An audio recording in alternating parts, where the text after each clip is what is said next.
El Ministerio Apostólico Altar de Jehová de Eclesia presenta lo mejor del trigo. Apóstol Lourdes Bravo de Villar.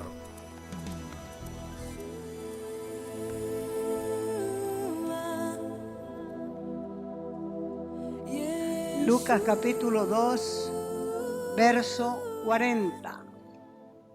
Crecía, dice, y se hacía fuerte, valiente en espíritu. Se llenaba, se cargaba de sabiduría, y la gracia, el favor y la bendición espiritual, el Espíritu Santo de Dios estaba sobre él. ¿Qué es gracia? La gracia es el poder del Espíritu Santo de Dios disponible para suplir todas nuestras necesidades sin que nos cueste nada. En la Escritura, todo, comenzando desde la salvación, siguiendo por la llenura del Espíritu, la comunión con Dios y la victoria sobre nuestras vidas, tiene como base la gracia. Sin la gracia, que es el Espíritu Santo, nada somos, nada tenemos y tampoco nada podemos hacer. Si no fuera por Él, seríamos gente desdichada, infelices y sin esperanza. Tenemos todo para ser felices, para ser prósperos, para ser exitosos, porque la gracia de Dios está disponible. Entonces, como dice Lucas 2:40, todos necesitamos crecer espiritualmente. 2, llenarnos de la sabiduría de Dios. Y 3, que la gracia y el favor de Dios estén sobre nosotros. El ser humano vive pensando que para ser feliz necesita dinero. Dinero y más dinero. Pero en realidad una sola cosa necesitamos y es tener el Espíritu de Dios. Hay un dicho en el mundo que dice: gracia te dé Dios, que el saber nada te vale. Y Pablo, reflexionando acerca de esto, decía: por la gracia de Dios, por el Espíritu Santo, soy lo que soy. ¿Por qué? Porque él sabía que todo lo que somos, todo lo que hacemos y todo lo que tenemos es por Él. Por la gracia de Dios, por el favor de Dios, por el poder del Espíritu de Dios, estoy predicando. Por la gracia de Dios, estoy en el ministerio. Y por la misma gracia de Dios, que es el Espíritu Santo, he sido salva. Y Jesús lo dijo bien claramente: separados de mí, aparte de mí, quiere decir por su cuenta, en forma independiente, nada pueden hacer. Nada. Entonces los instrumentos, las herramientas, los utensilios mediante el cual Dios realiza sus obras, somos nosotros. Y Él nos permite compartir su obra mientras no olvidemos que sin Él nada podemos hacer, porque toda nuestra vida depende de su favor y eso se llama gracia. Gracia en abundancia. Muchos tienen un sentimiento de frustración interior porque confían más en los sueños y en las revelaciones que en el Señor. Confían más en el poder de la oración que en el Señor. Confían más en la palabra que en el Señor de la palabra. Porque sobre la gracia entienden poco o nada. Esto en realidad no es raro. Hay más preocupación por hacer obrar la palabra que en lograr o permitir que la palabra obre en nosotros. Y eso es precisamente lo que nos trae frustración. Es cuando comenzamos a estudiar, no solo a leer la palabra, que la misma palabra nos revela cosas que tienen que ser cambiadas. Cada mensaje que oímos, cada programa que vemos en la televisión, cada cassette de audio o CD ahora, nos va convenciendo de la necesidad de ser transformados. Y en nuestro interior hay una revolución. Es nuestro ser interior anhelando el cambio, pero no sabe cómo lograrlos. Ahora, ¿cómo se puede lograr el cambio que anhelamos si no sabemos cómo? El gran problema es que no entendemos la gran diferencia que hay entre convicción y condenación. ¿Qué es convicción? Viene del latín convicto y convicción es el convencimiento, la razón o creencia que determina un pensamiento o una acción. ¿Qué es condenación? Es una acción permanente de una acusación por un mal hecho o por un mal acto que no te da hora de vida. Cuando Satanás te habla de Dios, te miente. Cuando Satanás le habla a Dios de vos, a veces dice la verdad. Uno de los nombres de Satanás es acusador de los hermanos.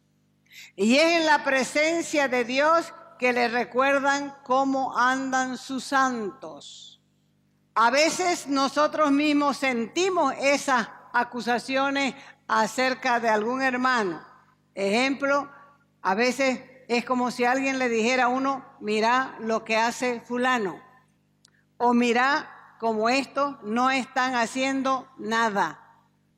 Es por eso que el Señor quiere que aprendamos a distinguir entre acusación y convicción. Cuando el Espíritu Santo nos convence de pecado, utiliza la palabra de Dios con amor. Porque lo que Él está intentando es que regresemos a la comunión con Dios. Cuando Satanás acusa, utiliza los pecados que cometemos y nos los está reflejando en la cara, pero de una forma cargada de odio, y nos hace sentir indefensos y sin esperanzas. Ejemplo, Judas escuchó la condenación del diablo, por eso salió de la ciudad y fue y se ahorcó.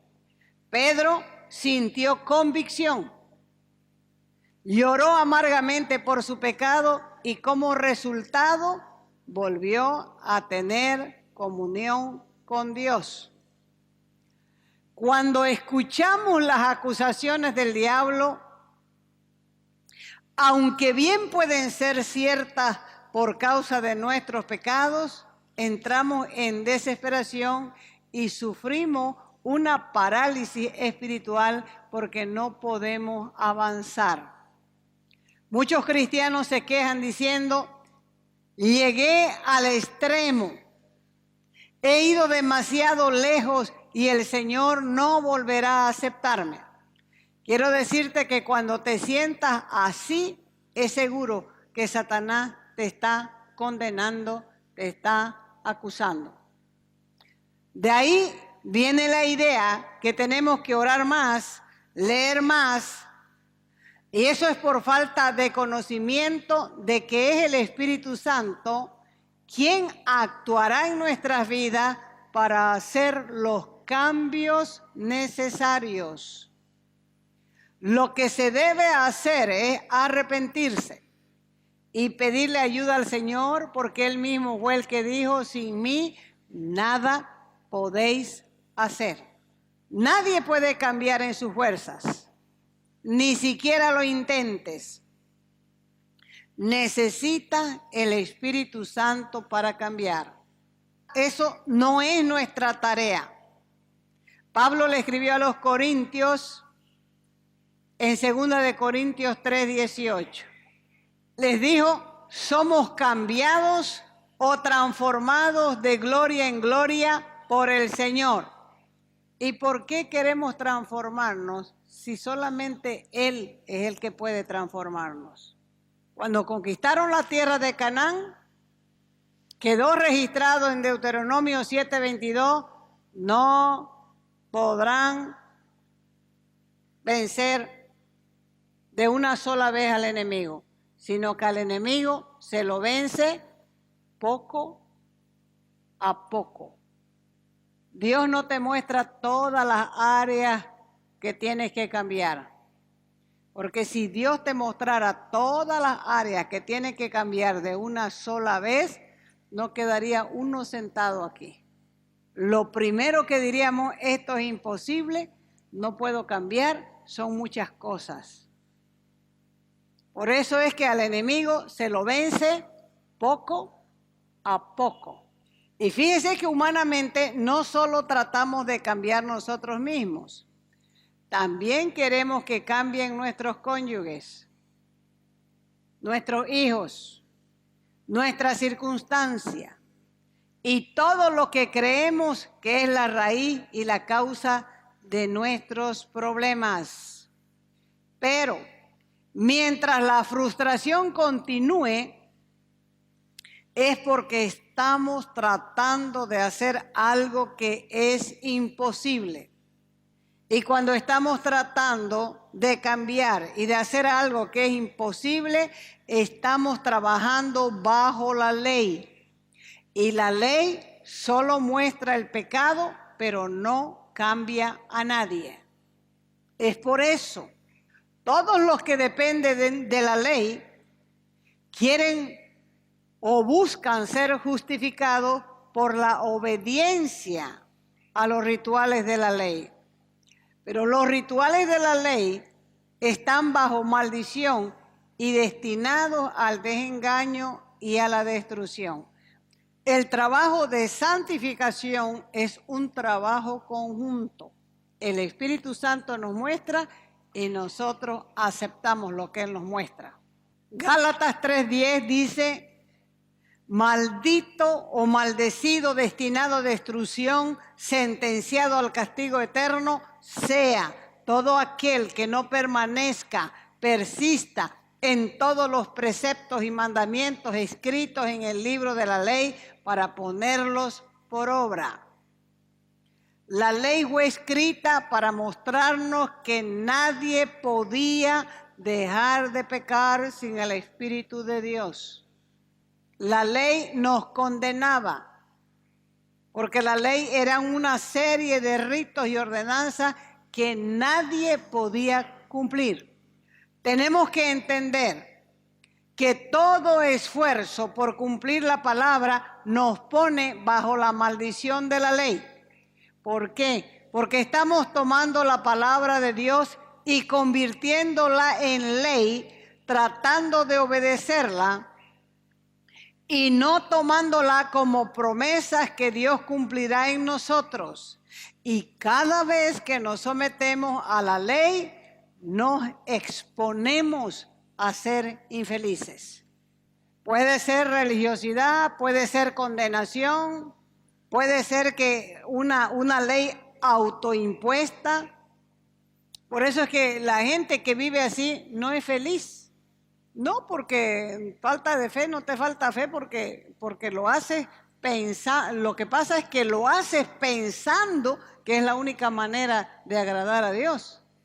¿Por qué razón? Porque la ley tiene la capacidad de convencernos que mientras más procuremos cumplirla, descubriremos que es imposible. Y recién nos vamos a dar cuenta que necesitamos un ayudador. Otra vez aparece la frustración. No puedo cumplir la ley. Y como no puede cumplir ciertas cosas, dice, no puedo ser salvo. Y llega a la conclusión que Dios no le puede amar así. Cuando en realidad lo que Dios quiere es que le digamos, Señor, tenés razón. Sin ti nada puedo hacer. Yo puedo ver lo mal que hago, pero no puedo cambiar por mí mismo. necesito tu ayuda. Reconozco mi necesidad de ti. Perdóname, cámbiame por tu poder, por tu gracia. Y por no saber cómo dirigirnos a Dios, sufrimos tanto, intentando hacer las cosas a nuestra manera. Por eso es que terminamos frustrados, desilusionados, fracasados, porque sin Él no podemos cumplir nuestras metas, propósitos y deseos, y este círculo vicioso solo se rompe entendiendo correctamente la gracia de Dios. Tampoco se trata de irse al otro extremo y decir, bueno, yo no me voy a esforzar en nada en la vida, porque debe quedar claro que en todo necesitamos esfuerzo y disciplina. Vamos a ver cuál es la fuente de la contienda. ¿Han tenido alguna vez contiendas, peleas, batallas interiores? La pregunta de Santiago 4:1 es: ¿de dónde surgen las guerras, los conflictos, las enemistades, las discordias entre ustedes y cómo se originan? ¿No es acaso por sus deseos egoístas que siempre están combatiendo los miembros de su cuerpo? Dios no quiere que sus hijos vivan en una zona minada. ¿Sabe qué es una zona minada? En la frontera de Chile con Bolivia hay cualquier cantidad de minas enterradas, que uno puede pisar una mina de eso y hay una explosión. Puede uno perder un miembro, puede uno perder la vida. Eso se llama una zona minada, lleno de minas que van a explotar a la presión de un peso, de un contacto, de una persona con la mina. Entonces, Dios no quiere que sus hijos vivan en una zona minada de guerra interior, porque esa es la naturaleza del mundo en que vivimos. Jesús dijo que su reino, ¿dónde estaba? En nosotros, dentro de nosotros. Y Pablo le escribió a los romanos diciéndole: el reino de Dios es justicia, es gozo o alegría y paz. Si no tienes alguna de estas tres cosas, tienes que cuestionarte. Entonces, ¿por qué nosotros que somos herederos de Dios y estamos camino al cielo, vivimos tan preocupados por cosas que a veces nunca suceden? ¿Dónde se origina todo esto? En nuestros deseos carnales que siempre están combatiendo, luchando, batallando en nuestro interior. Santiago 4:2. Tienen celos, dice, y codician lo que no tienen. Y por esa causa sus deseos se mantienen insatisfechos y se convierten en homicidas. Odian y cometen asesinato en el corazón. Arden de envidia, arden de enojo y no consiguen lo que desean. Porque la gratificación, el contentamiento y la felicidad que buscan, aunque luchan y contienden, no tienen porque no piden o porque piden mal. ¿Hemos violado la palabra de Dios? Sí. ¿Ha aflorado la envidia en tu vida por no tener lo que deseas? Sí. ¿Por qué somos así? Porque la carne, la naturaleza humana carnal, desea hacer las cosas por sí misma, desea conquistar, desea superar sus propios problemas, pero a su manera. ¿Para qué desea eso la carne? Para obtener el crédito. Esa es una de las razones del por qué no tenemos éxito en nuestro caminar por fe, porque pretendemos lograr las cosas por nuestro esfuerzo personal. A veces lo que pedimos no es malo en sí mismo, pero Él no puede contestar nuestra oración porque tiene que hacer un trabajo de preparación en nuestra vida a fin de que estemos listos para recibir lo que pedimos. Y luego decimos, Dios no me escucha, Dios no me oye. Dios está preparándote para que puedas recibir lo que realmente estás pidiendo. Y en los primeros años de ministerio de cualquier persona son bien difíciles. ¿Por qué? Porque las motivaciones no son correctas. Lo primero que quiere una persona en el ministerio es ser conocido, tener influencia. Que digan, ¡ay, el gran predicador! No saben que el único grande es Él. Los demás todos somos siervos. ¿Cuándo lo entiende uno eso? Cuando madura. Mientras no madura, quiere ser el gran cantor, el gran organista, el gran flautista, el gran recitador, el gran líder, el gran pastor, el gran profeta, el gran apóstol. Y no va a ser grande nunca, porque el único grande es Él. Los demás somos colaboradores de Dios.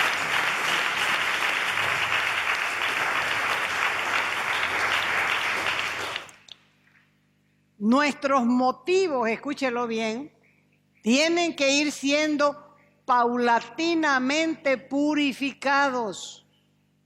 ¿Qué es purificación? Es la eliminación de las impurezas o imperfecciones de una cosa material o inmaterial.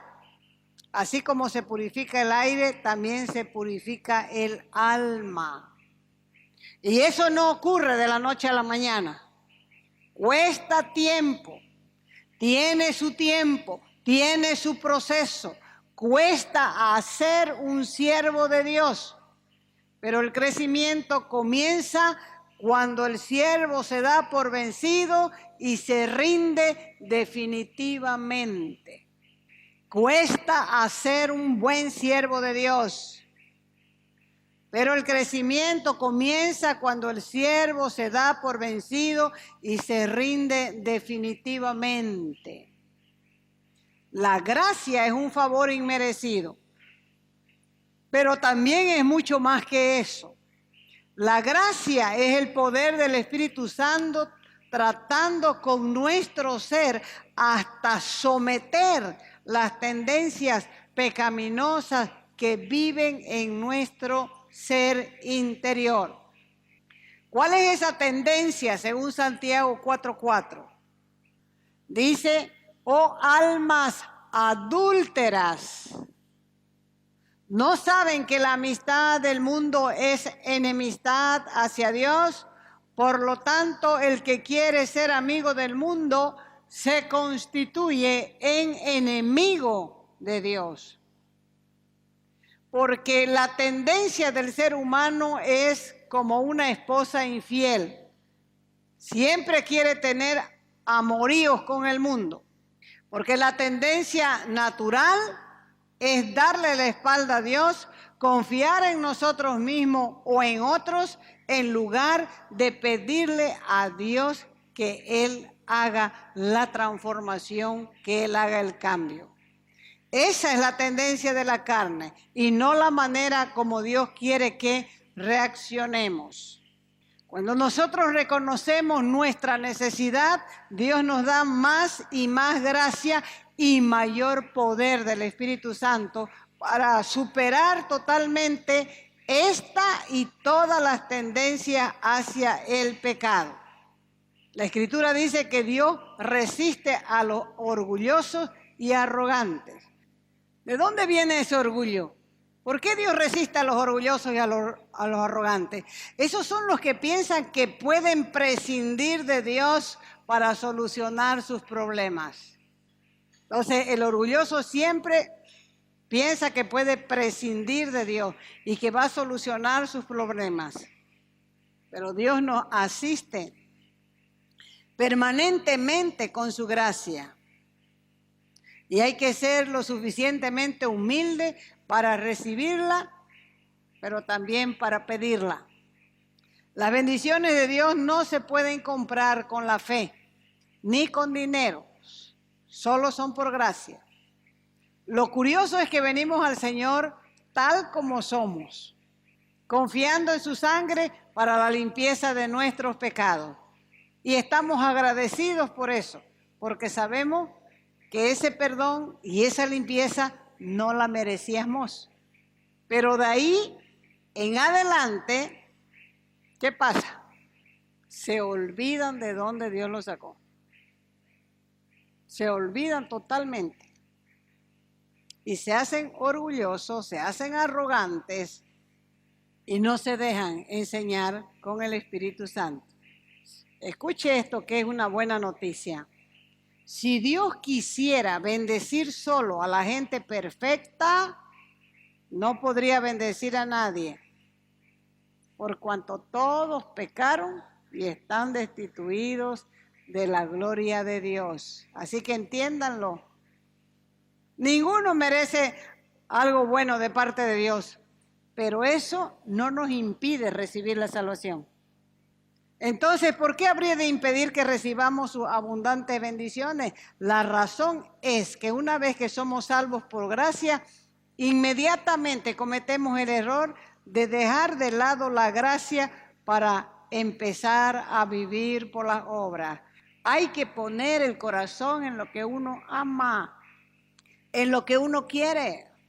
Ya se olvidaron que fueron salvos por gracia. No merecíamos, ninguno aquí merecía la salvación, ninguno merecía el favor de Dios, ninguno merecía nada. Todo fue gratis, de bajada, de favor, como un don de Dios, como un regalo de Dios. ¿Ahora entiende mejor la causa de su frustración en su vida? La frustración viene por tratar de vivir por las obras. Hemos sido diseñados para disfrutar de la gracia. Así que cuando vayamos caminando en la vida cristiana y comencemos a sentirnos frustrados, hay que pararse y decirle al Señor: sé que escuchás mi oración, no tengo paz, estoy acelerado, estoy frustrado, perdóname. Porque aunque todavía no entiendo el pecado, sé que esto que siento es una señal de alarma. Así que el mensaje es: deja de hacer lo que estás haciendo. Deja de depender de lo que estás dependiendo. Deja de confiar en lo que estás confiando y da el paso que lo que Dios tiene para vos es para vos y no se lo dará a nadie más. ¿Cuántos se cansaron de luchar? Levántense entonces. Sea sincero y dígale: Señor, tanto tiempo he vivido condenada o condenado, sufriendo por las cosas que no hago, sin entender que estoy viviendo en la ley, no en la gracia. Vine a la fe tal como soy. Acepté el don de la salvación. Creí que fui perdonado y que fui salvo. Quiero vivir en la libertad que da tu Espíritu. No acabo de entender el daño que hace el pecado y nunca tomé como una alerta este malestar, esta desazón interior, cuando tú me has llamado a la libertad. Perdóname, Señor. No quiero vivir la vida cristiana a mi manera. Quiero vivir la vida cristiana a tu manera. No quiero vivir mi vida cristiana en la carne, sino quiero vivirla en el Espíritu. Y quiero crecer en gracia delante de ti, en sabiduría y en estatura.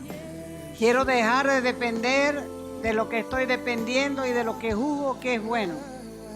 Quiero dejar de vivir confiando en lo que creo que es confiable.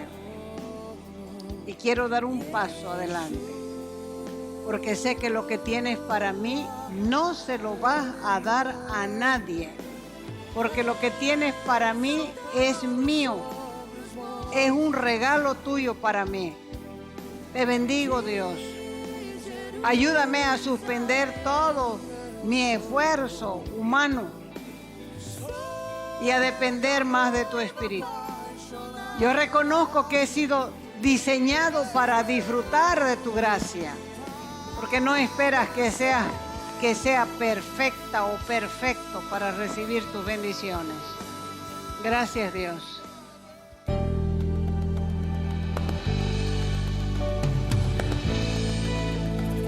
Te invitamos a nuestras conferencias los días viernes, sábados y domingos a las 20 horas y el domingo a las 10 de la mañana.